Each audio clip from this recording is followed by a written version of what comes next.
see that? Yep. Yep. It's looking good. Nice. Okay, so yeah, my name's Belle. I've been doing an applied marine science MRes at the University of Plymouth. I started this project in January, so yeah, I spent a good 8 months on it. It's been a labor of love. I've been looking at Pacific oyster reefs and their effects on macrobenthic biodiversity at 4 different estuarine sites within the southwest area, 2 in Cornwall, 2 on the South Devon shores. So before I want to go into my actual study, I just wanted to go over the species in question, just in case you guys don't know what the Pacific oyster is. So if you've been out on the shore, you've probably seen them looking a bit like this. They're quite hard to spot. Pacific oysters are also named rock oysters for their tendency to attach to hard substrates such as this. And also they look quite rockish. But you can see here, there's actually 7 individuals on this particular bit of rock. And they don't always look like that flaky sort of appearance. This individual's been quite worn down, and you can see quite a lot of epibiont species that attach to the outside of the Pacific oyster, and even a couple of limpets that have made their home scars in the Pacific oyster shell itself, probably because this is a softer substrate than the surrounding rock. And always work smarter, not harder, I would say. So we have 2 different oyster species that are now naturalized on our coasts. We have the native and the Pacific. The native we've been harvesting and eating for thousands of years. They have ancient middens that have been buried in Scotland that they found. You can even see old oyster shells in the Tame estuary at low tides. They've been quite a popular source of protein over the years, and even the Roman politicians have been quoted admiring the native oyster stocks. They've said, poor Britons, at least they've got their oysters. Unfortunately, that's not the case anymore. 95% of the native oysters have actually declined, which is why the Pacific was introduced in the first place. So I'm just going to go through the differences in their physiology. So the Latin name for native is Ostrea edulis, and the Pacific oyster is called Magallana gigas. Used to be Crassostrea, but they've decided to change it recently. Ostrea edulis has a oval or pear-shaped appearance, whereas Magallana gigas is elongated in shape. The native oyster can be a max of about 11 centimeters long, whereas the Pacific, usually about 15 to 20, but can reach 40 centimeters.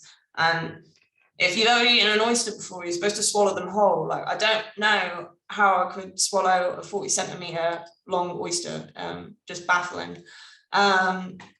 So the native oyster is more of a subtidal species, so you won't see it on the shore really, unless there is a good low tide, whereas the Pacific oyster really enjoys the intertidal area of the shore, which is why their presence and population explosion has been observed like very apparently by the public. There's also differences in their valves. So oysters, mussels are bivalves. Bi means 2. They have 2 valves close together. The left valve on the native oyster is concave, and the right valve is flat. They're very flat, disc-like shape. Whereas the Pacific oyster has a deeply cupped left valve. Another name for the Pacific oyster is the cupped oyster. Go figure. Another cool thing, the native oyster has this internal breeding, a bit more fussy about when it spits out its spat. whereas the Pacific oyster broadcast spawns. And this was originally the reason why they were introduced into our waters. They thought the cold temperatures would inhibit their reproductive capabilities. But with climate change, it seems like the populations are exploding. Native oysters you can only eat at certain times of the year. They have to stop eating during the summer season because they actually hold the sperm within their cavity, and then they spit it out as and when the conditions are right. Here we've got Keith Hiscock holding up a lovely native oyster. You see the pear-shaped shape. And here's a couple more native oysters attached to each other. This was within a Pacific oyster reef, so there is potential for the species to be interacting with each other in a positive way.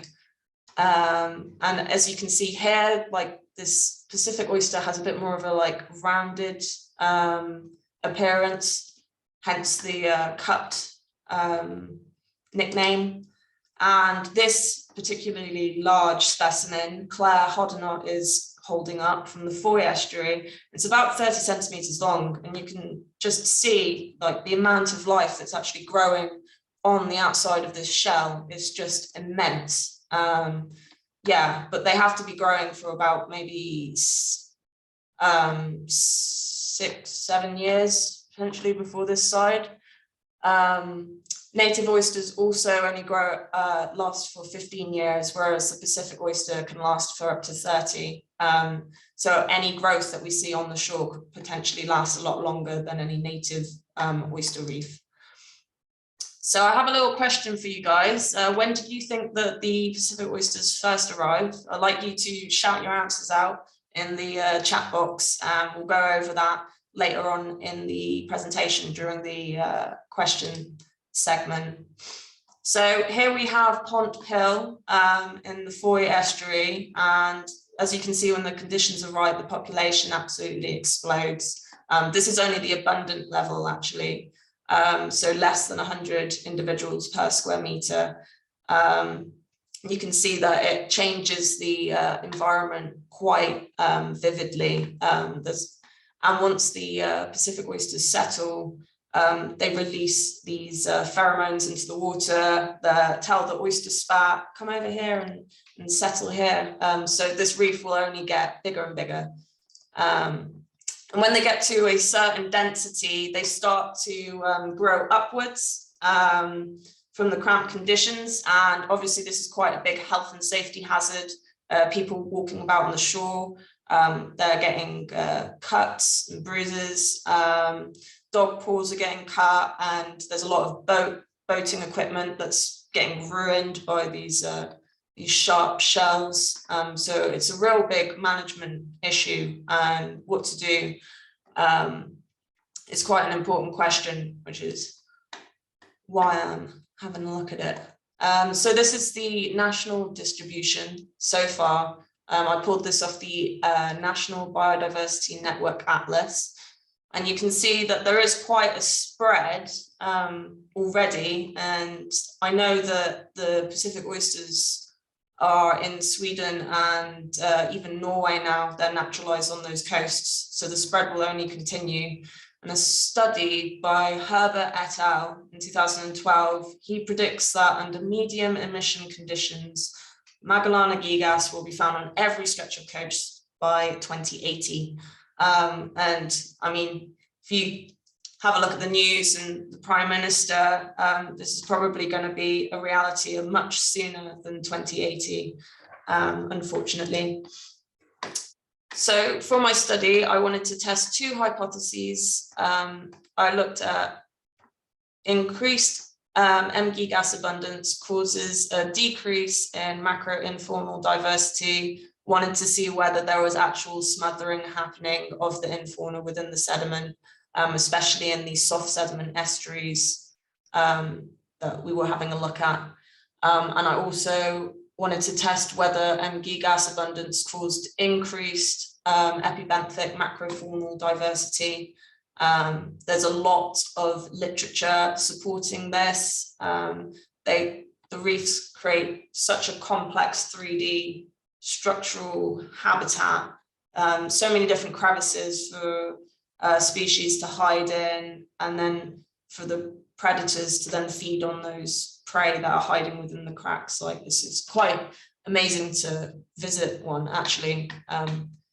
If you see any of these hotspots, like, I do recommend going and visiting and just having a look at all the life that's growing on it, because it is immense. So these are the 4 sites that I had a look at. We have St. Just Pool in Falmouth, the Foy Estuary, Gridirons area, Nos Mayo in the Yalm, and Luxton Steps in the Tean Estuary. Here's just a bit more of a close-up as to specifically where we were having to look. So David Halsey gave us permission to access this part of the foreshore. Really beautiful area. St. Just Pool was just, yeah, magnificent. I really recommend going to all these sites, actually.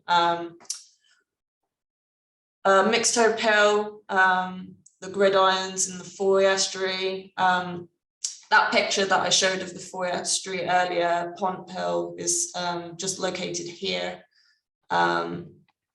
And yeah, it's quite easily accessible at this point. But for this survey site, we had Claire Hodnott very kindly take us over there on a boat, which was amazing. So thank you. Yeah, Nos Mayo, I'm pretty sure you guys must have all visited at some point. If you haven't, definitely go. Lovely pubs and just a lovely little walk, and you get to the oyster site, and just a bit below there's actually some seagrass meadows as well, further towards the mouth. Amazing. And here is Luxton Steps site as well that we visited with Mike and Toby and Daisy. So yeah, once we got to these sites, if it will load, there we go. So we see some hardworking individuals at the team. So we had 20 quadrats, and we threw them out onto the survey site just to measure the overall abundance. We were looking at alive individuals and dead individuals, and then adding those together to create a total abundance, just to see like the health of the reefs. I'm not too sure if people have been counting just live oysters beforehand, or whether they've been counting both. Both are important as an attachment surface for epibenthic macrofauna, so it's important to capture all of this information. And then once we've done that, we went to our targeted quadrats. So we had a control quadrat where there were no Pacific oysters in, a abundant quadrat which had anywhere between 3 and 25 Pacific oysters within, and this is a 50 by 50 centimeter quadrat, by the way, just in case you guys were wondering about the scale. And then this is a super abundant quadrat. You can see how dense these reefs get when the conditions are right. It's just immense. Yeah, so anywhere above 25 oysters per quadrat is needed for the superabundant category. And once we looked at all the epibenthic macrofauna, we then took sediment cores, which Joseph is very kindly demonstrating here. And here he is, very happily washing the sediment out in a 500 micron mesh bag. Once we washed all of the silt out, we then put what was left, all the fauna and the bigger lumps of rock, into a litre tub, and then preserved it with rose bengal and ethanol. It rained at almost every survey, apart from the team. We were quite lucky, but obviously we had to keep our Californian dry as well as the data. So there's Terran there at the Falmouth site. Once we finished with all of our surveys, I then went to the marine station, and I had to process all of this sediment. So that meant that I was pretty much washing all of this sediment through a sieve very slowly, and then picking out all the infauna that I could see, any big pink bits. And it was quite difficult. You can see how small they are. So I got to act out my crazy science outfit fantasy. I was running around with a flashlight on my head, trying to look for worms and bivalves in this sieve. It was quite fun. And here's Daisy helping me process some of the samples. And it was a really beautiful place to work, just at the marine station. I had a view of the harbour, and most of the days it was pretty sunny like this today. In that picture, it seems quite cloudy, but it was a real nice view. The other view I got was this, down the microscope, just lots and lots of pink worms, basically. I had to sort through all of these and ID them all. Here's just like a singular bivalve. So yeah, my polychaete ID has improved quite a lot since this study. So let's go over the results. So the average Pacific oyster abundance was highest at the Foy and Nos Meo, but as you can see, these also had the lowest ratio of alive to dead oysters. And I think this is probably due to density-driven mortality. They're fighting for food, competition, space. There's also a potential that there was disease outbreaks in the Pacific Oyster aquaculture facility at Nos Meo, so that might be a cause for such high mortality within that reef. And the Falmouth estuary, the reef there had really high abundances of live oysters. But Matt Slater's told me that this was quite a new reef developing, so it makes sense that there's such a high amount of alive individuals. And it'd be interesting to actually look at the effects of alive versus dead on the epifauna, just because they might be filtering out the larvae as they're broadcast spawning. But I didn't manage to look at that in my study so far. Overall, when I've been looking at the univariate measures for MACROINFAUNA, there was no changes with increasing Pacific oyster abundance. Species richness refers to the number of species, and species dominance is it's 1 minus Piolu's evenness index. You don't have to understand it too much, just basically if the bar's higher up, then there will be more like a species that will be more abundant and sort of dominating the assemblage that is present. So you can see that the Foy has much less species richness, at least within the sediment. But I have a feeling that this might be due to sampling error. So yeah, but other than that, it seems like there's no difference whatsoever between sites, which is quite interesting. For the epibenthic macrofauna, there was a significant trend across sites with increasing Magallana gigas abundance. It makes sense, like there's this really nice reef that all sorts of different creatures can either attach to or live on or within. Yeah, just increasing that complex habitat. And then when I also split the fauna into different life modes. So errant refers to anything that moves within the sediment, usually carnivorous species, trying to eat other species within the sediment. Again, you can see the Foy has quite low abundances and species number, but I do think that this was a sampling error. But yeah. And then the sedentary macroinfaunal community, highest in Falmouth. This place was just teeming with bivalves and filter feeders. So I'm not surprised that the macroinfauna that we found in the sediment was also of that particular life mode. Like there must just be such a rich particulate matter flowing through that river out into the Fell estuary. Yeah, it was a really beautiful sight to look at. Vagile epibenthic macrofauna refers to anything that moves. So if we were talking about the epifauna, it would have referred to just barnacles, anything that attaches permanently to the structure. So it would have missed out all of the crab species, the limpets, the whelks, you name it. And we found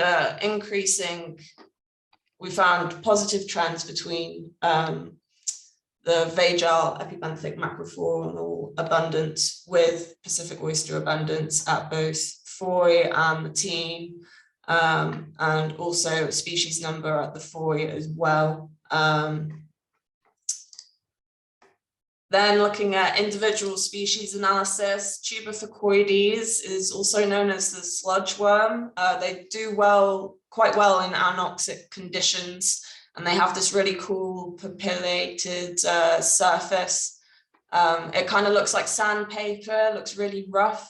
And yeah, like the most that we found was in Falmouth, less than the Foy, and then about the same in Nosmere and the Team.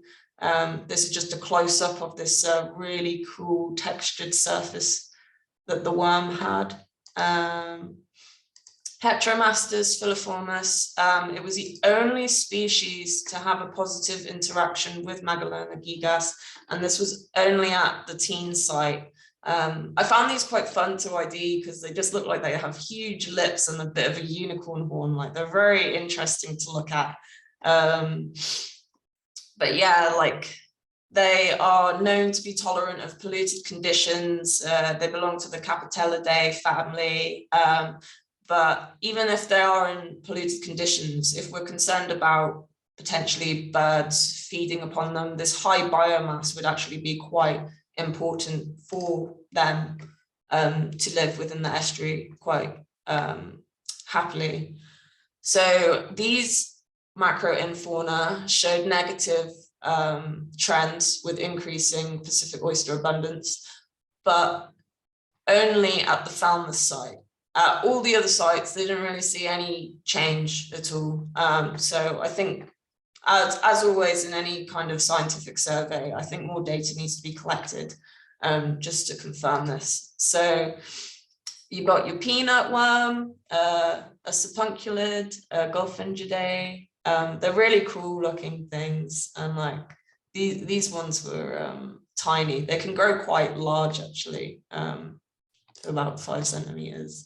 The Nemerteans, they went quite rigid in the ethanol and quite shiny looking. But yeah, they're quite interesting. They are carnivores, and they feed upon other annelids, clams and crustaceans, and they live commensally in mollusks, which kind of confusing that they're going down with the M. gigas abundance, but maybe the shell's too thick for them to get into. But then again, it would have been good to have taken some oysters and done some in laboratory, like in the lab processing of those individuals, because I just don't think we could get the entire species diversity just from on-site identification. Like there's probably a few knocking about in some of the Pacific oysters. And then this is the only isopod that I really found during my surveys, Ceothura carinata. Its key role is as a prey item for birds and fish, so it seems to be quite good. And in the Teen, you can see here all these dots. Both species occurred in quite high abundance, no matter what sort of density the Pacific oyster had, which quite positive looking. Then if we're looking at the epibenthic macrofauna, the edible periwinkle, Littorina littorea, there was only between site differences, which isn't found in the literature. I have a feeling that, everywhere we went, we found these guys, and I just think that they must be increasing with Pacific oyster abundance, for sure. I think it was a very small, non-significant, but positive correlation. So yeah, I think I just need more data to prove that. The mussels at the Falmouth site were just immense. I mean, we found 111 in one quadrat. So like multiply that by 4, that's 444 individuals within a square meter. And that was at the highest abundance of Pacific oyster. So you can tell that these mussels, at least at St. Just, are forming these really complex reefs with lots of different species intertwined. And it was just kind of like a kind of beautiful harmony, in a way, of these bivalves working together. And also at the Falmouth site, I mean, across all sites, we found that CARCINUS MAENAS, the common shore crab, was benefiting from the Pacific oyster reef presence and increasing in abundance with increasing density. This is a funny little picture from Falmouth. We found so many like mate guarding pairs. It was ridiculous. I felt kind of intrusive at one point. It was just a hotbed of crab sexual activity at Falmouth. It was nuts. But yeah, quite interestingly, the common shore crab was originally originated from America, so it is a non-native. So in a way, this is kind of proving that these two non-native species are facilitating each other. But we're seeing less and less of these now, I think, on our shores, and seeing more xantho pilipens, the Montagu's furred crab. So yeah, it's just species don't really see boundaries, I don't think. Like eventually one will take over the other. It just depends on the right conditions and the timing. Another species that we found that increased with increasing Pacific oyster abundance is the common limpet.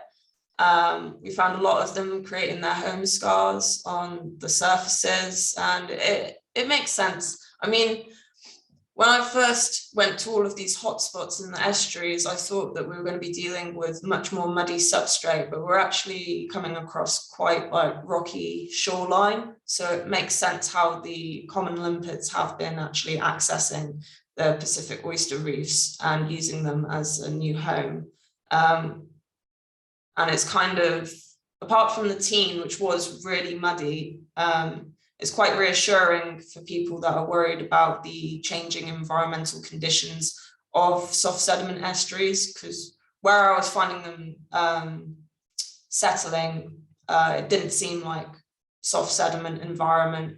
So yeah, I think we've just got to keep an eye on the populations and see where they spread into potentially. You can see these two limpets here. So yeah, that's just the all the stats over and done with. Just some nice pictures now. A few highlights from each survey site. We have the Foy estuary here, Mixed Toe Hill. Claire very kindly took us to this part of the foreshore. We found a load of Pacific oysters within this tire. It was just amazing to see how they've all just crammed themselves in here.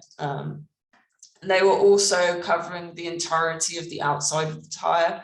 And Claire was wondering whether they are attracted to metal. You see here that we have this huge bit of piping, and a lot of Pacific oysters seem to have settled here quite nicely. So yeah, potentially that could be an avenue that is looked into further. Also, we found this really beautiful sponge. This is Michael Cooper in the background there. Breadcrumb sponge. Oh, absolutely gorgeous. And this guy was the biggest worm out of the survey that we found. Claire pulled this one out the ground, and I can't believe she grabbed it. Like, it freaked me out a little bit, to be honest. So it was huge. about 30 centimeters long.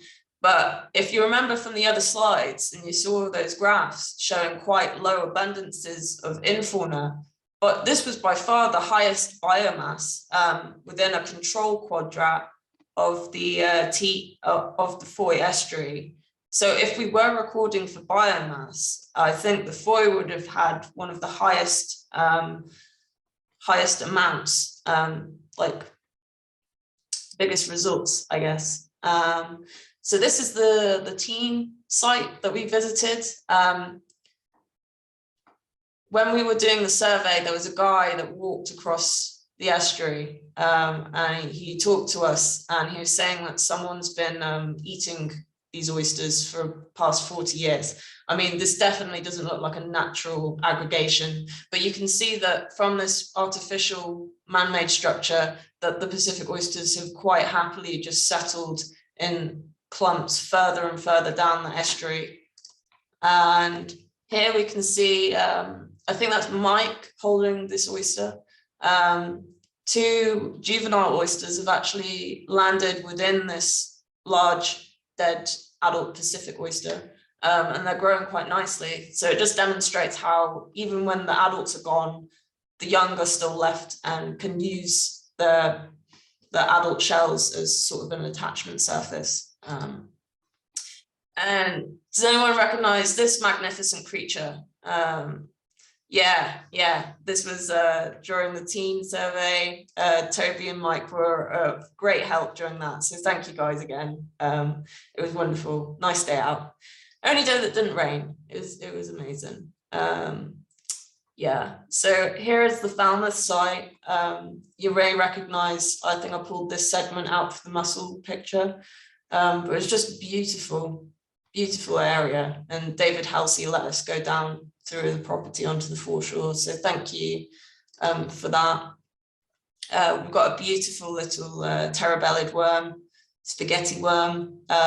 These are sedentary animals, and they just sit in their worm cast that they've built and stick their tentacles out and wait for particles to just drift past them. Quite a relaxed life mode, I would say.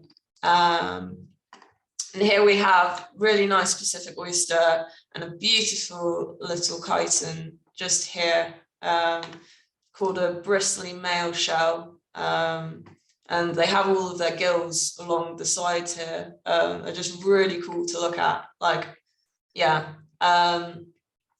definitely start going down onto the shore and just having a look at what's about. It's just, you never know what you're going to find, honestly.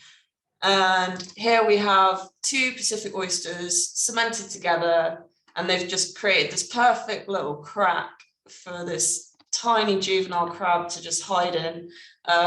Yeah, really gorgeous. Like, it just shows the kind of like heterogeneity of the reef that the Pacific oysters can provide for all the different species that live in that surrounding area.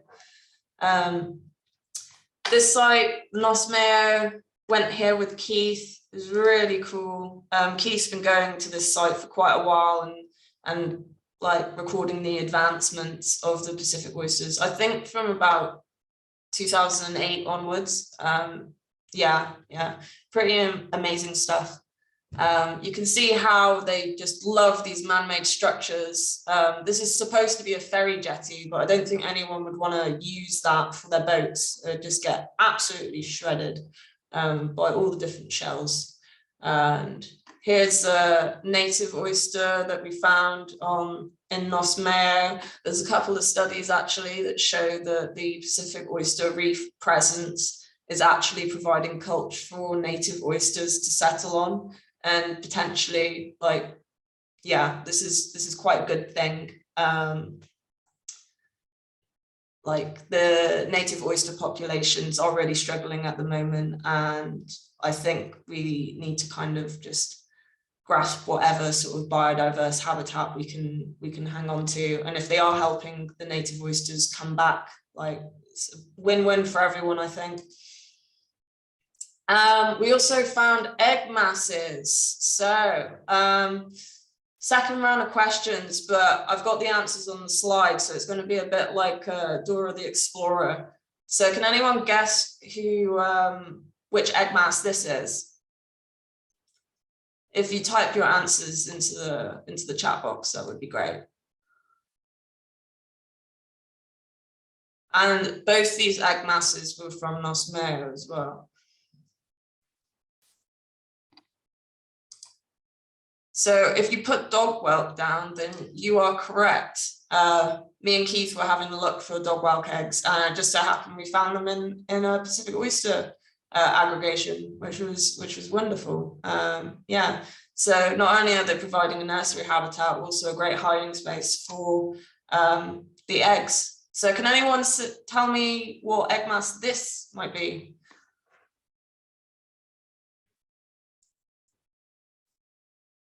I didn't actually notice what egg mass this was until I was flicking through photos on Marlin, the Marlin website. If you haven't had a look at that, I seriously suggest checking it out.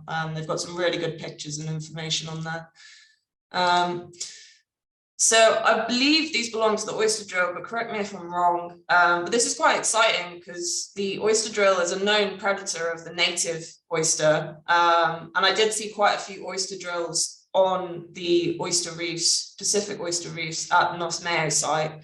And it would be really cool if, so the reason that the Pacific oysters are such a big problem is the population explosion. Usually you have a predator come in, or humans overconsume, and they keep the population numbers down. But at the moment, like, no one really wants to eat these oysters. They're growing in all sorts of wonky shapes and growing in estuaries where it's quite polluted waters. But yeah, it's just nice that we can see all of these egg sacs being laid down. And I think we should keep a bit more of an eye out to see what other egg masses we can find on these oysters. So in conclusion, increased M. gigas abundance causes no effect to the univariate measures of MACROINFAUNA. We only saw between site variation of the species richness, species dominance, etc. And it really depends on what species as to whether there are positive and negative effects found. And even the negative effects were only statistically significant at Falmouth. So I think it's definitely a site-by-site basis where we're going to have to just keep an eye on things. And yeah, if we know a habitat's particularly sensitive, it would be good to go and monitor that with a bit more caution. And then increased M. gigas abundance causes increased species richness and dominance in epibenthic macrofauna, and it also increases almost all species abundance. The marine life are loving the Pacific oyster reefs that are popping up around the south coast. So I definitely have a look out for them. There's a really good report by Natural England highlighting where all the Pacific oyster hotspots are. So if you want to go check them out, I'd have a look at that online. So potential further research. So like I said, with the Alita virens, the king rag, if we were measuring biomass, I think Foy would be up there with some of the highest results. And if we're concerned about managing like Natura 2000 sites, bird populations, they need to feed on high amounts of biomass. I think potentially we need to start measuring that as well. I'm not too sure if there's any studies that have been looking at the infauna. There's a lot on the epibenthic macrofauna, but I think we definitely need to do more research before we start with any management strategies of the species. In Spain and France, for example, the Pacific oyster is now classed as a naturalized species, and they actually have Pacific oyster aquaculture facilities within their Natura 2000 sites. They see them as a benefit for biodiversity, a place for birds to feed on. So yeah, I think it's just really a matter of perspective. Obviously, it's a different story site by site, but there's a definite I think, positive way we can work with these species rather than previous management strategies. I also wanted to look at the native oyster reef effects, because there's a lot of native oyster restoration projects happening, and there's the worry about the smothering of infauna. I just feel like it's very present for the native oyster reefs as well. Like, what effect would that have on the infauna? We know that estuaries used to be absolutely covered with native oyster beds. So what is the problem with Pacific oyster reefs proliferating just like the native oyster reefs did? As I mentioned earlier, I would like to took some Pacific oysters for laboratory analysis. I just don't think that you can really measure the true diversity, especially like really delicate species like potential stalked jellyfish. You wouldn't be able to see them in all of that mud. There's only so little time that you have on the shore, especially with the tide. So yeah, to get a full picture of it, I do think that you need to take them back and have a good look. And also maybe a look into the floral species assemblages that are growing on these oyster reefs. I did see quite a few different species of seaweed on these reefs, and it would be really interesting to see whether the reefs were favoring any particular species of seaweed. Yeah, so future of Pacific oysters in our country, I mean, it kind of depends on the legislation. When a Pacific oyster is being grown in an aquaculture facility, it's not classed as invasive until it spreads into the wild and starts building up these feral populations. So I do think that we need to figure out how we're going to classify these species. EcoShape have been doing quite a lot of experiments using oyster reefs as nature-based coastal defenses. Like, there is just so much potential for oysters, Pacific oysters, to give us all these ecosystem services, like a wave attenuation, nursery function, especially for like commercially important fish species. Yeah, with the efforts to start rewilding, I think we can't really be too picky about the kind of habitats that we're generating, and I do think that we need to kind of push for these like wild nature-based coastal defenses. There's a lot of work that Louise Firth does on making wave blocks, and she puts like little holes, different size holes, just so that species can actually like grow within these holes rather than just the flat surface that we're used to seeing. And also there, I know this is a mussel farm, but what's to say that the oyster aquaculture can't be suspended in front of kelp as like a multi-trophic aquaculture wave attenuation facility. Like, there's just so much options with the Pacific oyster.